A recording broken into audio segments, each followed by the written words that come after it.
Perkenalkan, nama saya Irdin Harina Ayundi dari MIM 9 Karangwung Laren Lamongan. Usia saya 10 tahun. Saya duduk di bangku kelas 5. Yang terhormat Bapak Ibu Dewan Juri, yang kami hormati para panitia lomba, serta para pendengar yang saya cintai. Pak Camat jualan tomat, yang beli harus hormat. Kalau kita umat Nabi Muhammad, jawablah salam dengan semangat. Assalamualaikum warahmatullahi wabarakatuh. Alhamdulillahirabbil alamin wa bihi nasta'inu ala umurid dunya waddin. Asyhadu an la ilaha illallah wahdahu la syarikalah wa asyhadu anna Muhammadan abduhu wa rasuluh. Wassalatu wassalamu ala asrafil anbiya'i wal mursalin nabiyina Muhammadin wa ala alihi wa ashabi ajma'ina wa man tabi'ahum bi ihsanin ila yaumiddin. Amma ba'. Pertama-tama, marilah kita ucapkan puja dan puji syukur kehadirat Allah Subhanahu wa taala atas segala limpahan rahmat dan hidayahnya yang berupa kesehatan jasmani dan rohani. Sehingga pada hari ini kita bisa mengikuti lomba dai cilik dalam rangka Hari Raya Idul Adha. Kedua kalinya, sholawat dan salam mudah-mudahan tetap tercurahkan atas junjungan Nabi besar kita Muhammad SAW yang telah menunjukkan kepada kita pada jalan yang lurus, yakni agama Islam. Ketiga kalinya saya di sini mengikuti lomba dai cilik yang bertema Kisah Nabi Ibrahim dan Ismail. Kisah Nabi Ibrahim dan Ismail. Nabi Ismail alaihissalam adalah putra dari Nabi Ibrahim alaihissalam dengan istri Siti Hajar. Kisah Nabi Ibrahim dan Ismail, Nabi yang lama tidak dikaruniai seorang anak. Kemudian Allah memberikan kabar gembira dengan kelahiran anak yang sangat sabar, yaitu Ismail.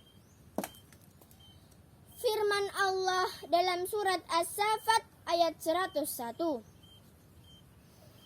Bismillahirrahmanirrahim.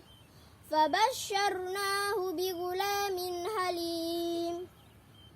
Artinya, maka kami beri kabar gembira kepadanya dengan kelahiran anak yang sangat sabar, yaitu Ismail. Seorang putra Nabi Ibrahim sangat senang dan menyayangi Ismail. Namun, suatu hari Allah memberikan kabar melalui mimpi untuk menyembelih Ismail sebagai tanda keimanan kepada Rasulullah SAW dan kepada Allah Subhanahu wa taala.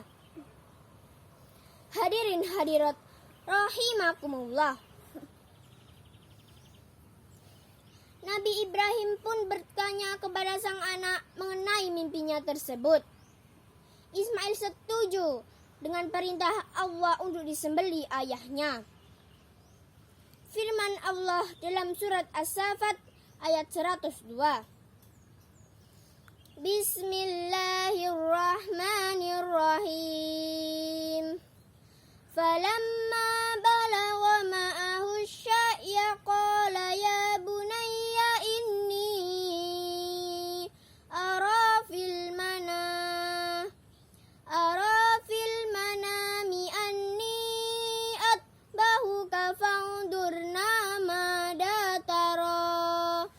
Qala ya abatif al-ma tu'mar satajiduni insya'allahu min dirinya. Maka ketika anak itu sampai pada umur sanggup berusaha bersamanya, Ibrahim berkata, "Wahai anakku, sesungguhnya aku bermimpi bahwa aku menyembelihmu, maka pikirkanlah bagaimana pendapatmu." Dia Ismail menjawab, "Wahai ayahku, lakukanlah apa yang diperintahkan oleh Allah kepadamu. Insya Allah engkau akan mendapatiku termasuk orang yang sabar." Allahu Akbar walillahil hamd. Hadirin hadirat rahimakumullah. Di samping mentaati perintah orang tua, Nabi Ismail yang begitu ikhlas untuk sembelih ayahnya karena itu perintah Allah. Nah, apakah kita mau jika saat ini kita disembelih seperti kisah Nabi Ismail? Tentu hati kita menangis dan menangis andaikan semua itu terjadi. Kita tidak akan membayangkan semua itu terjadi. Allah menggantikan binatang ternak untuk disembelih sampai saat ini.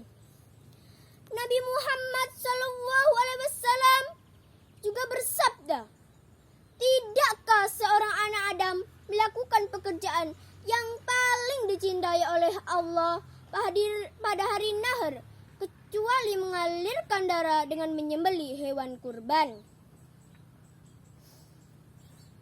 Nah, kita sebagai anak, dengan apa kita berkurban saat ini?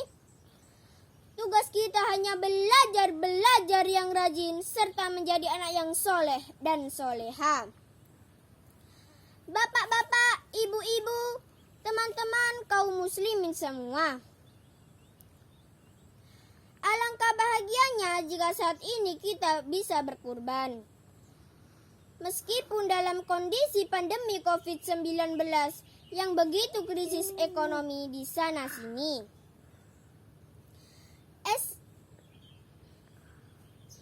Kalau bisa berkorban, saya ucapkan Alhamdulillah. Yang belum bisa berkorban, saya doakan tahun depan kita semua bisa berkorban. Amin ya robbal alamin.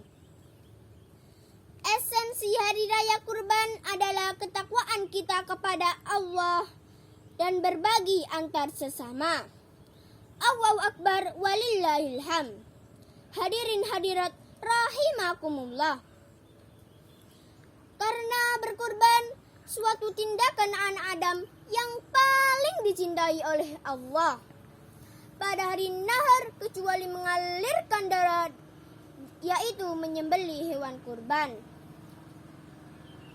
Karena hewan kurban nanti pada hari kiamat akan datang dengan rambut, tanduk dan bulunya, dan pahala kurban akan menetes pada suatu tempat sebelum menetes ke tanah.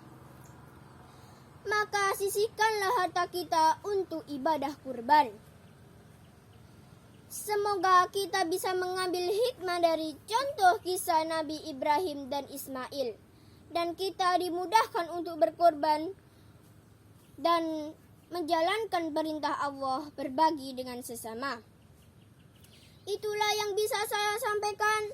Mudah-mudahan bermanfaat bagi kita semua. Dan akhirnya saya ucapkan albirru manittaqo.